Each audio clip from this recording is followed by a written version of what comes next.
They say, any story that begins in a cremation ground, its end is written only by death. But that night, when King Vikramaditya carried Betal on his back, Betal told a story unlike any other.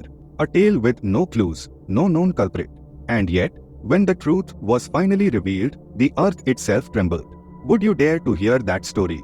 But remember, this isn't just a story, it's a game of shadows. King Vikramaditya had made a promise to a sage. Every full moon night, he would go to the cremation ground and retrieve Betal.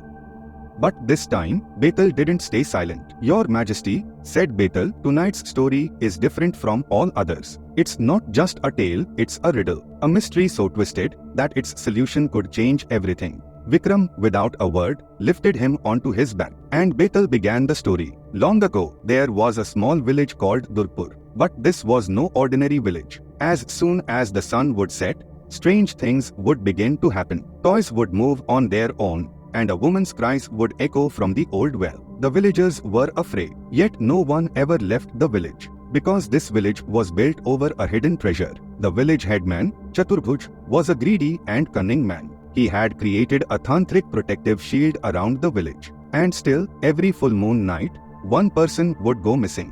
One such night, the younger sister of a brave young man named Arjun disappeared. The villagers whispered, "Perhaps the witch took her, the one that comes every full moon."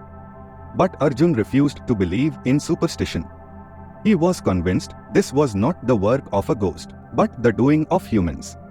He began searching every corner of the village. He went to the old well where the cries had been heard. There, he found a golden bangle and a fresh bloodstain. The strange part, the well was dry, and yet, he could hear the sound of water dripping from inside. Arjun made a vow. He would uncover the truth, no matter what. That very night, he discovered a hidden tunnel beneath the ruins of an old palace. It was pitch dark, but Arjun didn't stop. He walked in fearless. At the end of the tunnel was a door. Carved on it were the words, "Knowing the truth is easy, but living with it is not." Arjun pushed the door open, and what he saw sent chills down his spine. Inside was a vast cave, at the center of which lay an ancient tantric ritual circle. 4 villagers sat there, cross-legged, in deep meditation. And in front of them lay his sister, unconscious. Then came a voice from behind. "So you've come this far, Arjun." It was Chaturbhuj. "This ritual," he said, "demands a sacrifice every full moon. That is what protects the village from drought and disease. Your sister, she's the next sacrifice." Arjun's eyes burned with rage.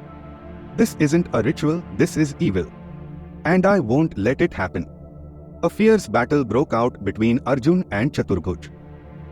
But Chaturbhuj pulled out a glowing red gem. As soon as it appeared, Arjun felt his strength draining. "This is the blood gem," Chaturbhuj laughed. "It was forged from the blood of ancient sacrifices by my ancestors." Arjun staggered. But then, he remembered. His grandfather had given him a pendant and said, "When all else fails, open this." He opened the pendant. From it shot a brilliant light, which struck the blood gem straight in the center. The gem shattered.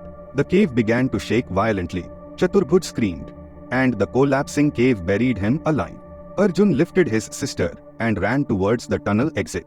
By morning, the village was in shock. No one had gone missing that night. Arjun told everyone what had truly been happening. The people were horrified. But they realized something else too. The real treasure of the village wasn't gold. It was truth and freedom. Betal went silent for a moment. Then he said, "King Vikram, now tell me. Did Arjun do the right thing? He broke a tradition. But what if that tradition was truly protecting the village? Was he a criminal? Or a hero who destroyed blind faith? If you speak, I'll fly away again. But if you stay silent, you'll never know the truth." Vikram smiled. "Betal, Arjun is a hero.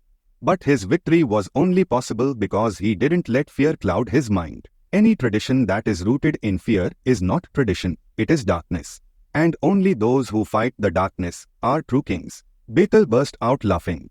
"King, once again you've answered. So now, I must fly." And he flew back to the ancient tree, where he hung upside down once more. So friends, this was another spine-chilling tale of Vikram and Betal. The game of shadows. Now a question for you. If you were in Arjun's place, would you enter that cave? Or would you remain silent in fear? Tell us in the comments. And don't forget to subscribe for more mysterious stories like this one.